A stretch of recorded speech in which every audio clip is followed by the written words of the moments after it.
絵柄で避けるな。創世のアクエリオンミースオブエモーションズ第1話を見ました。皆さん、これは絶対見てください。ちょっと、先走りすぎです。この作品、最初に発表された時はそれまでのシリーズと違うカートゥーン調のキャラデザで話題になりましたね。自分も見ていて、最初はそこに引っ張られたんだけど結構お話が作り込まれてるんだよね。同級生一木さよの葬式というショッキングな冒頭。自殺ではないかと面白半分に噂する生徒たちが大半の中、主人公で問題児の大鳥咲子はぶっきらぼうながらに花を手向ける。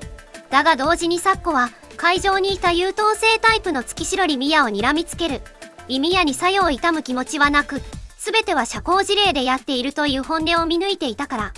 そんな波乱含みの2人と覇気のないクラスメイト畑の都市の3人は、彼らが通っている学校私立江ノ島学園の特選クラスのエレメントに選出され、来る世界の脅威、神話獣と戦うための秘密訓練を課される。その場にはなぜか死んだはずの一木さよもいたのだ。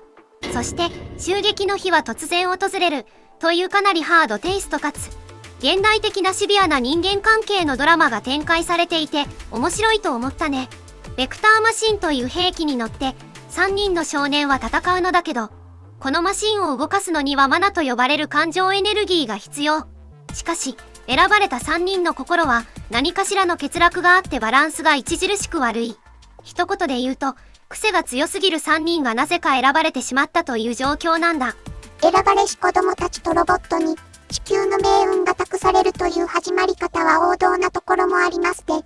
そうなんだよね。その王道のシリアスストーリーとカートゥーンなキャラデザの組み合わせだから、ギャップをすごく感じるんだけど、逆にこれが作品の味にもなってるのかなって気がしたんだよね。同時にアクエリ本としての原点回帰を意識している節も見受けられる。まずオープニングが初代アクエリオンのカバー曲なんだよね。誰もが知ってるあの名曲ですね。やっぱり何度聴いても素晴らしい曲だし、映像演出もかなりおしゃれでスピード感があるからぜひ見てほしい。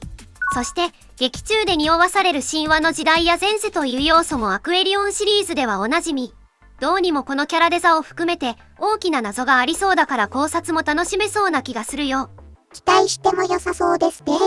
かなり作りはしっかりしてるし、初見でもシリーズがもともと好きな人でもオールマイティに楽しめそうな気がする。1話ラストでいよいよアクエリオンが出てきたというところで終わったから、早く続きが見たくてしょうがない。というわけで視聴継続決定です。今回は以上です。皆さんの感想やご意見をコメント欄に投稿してくださると嬉しいです。チャンネル登録、高評価もよろしくお願いします。それではまた次回のアクエリオン感想でお会いしましょう。チャンネル登録もお願いします。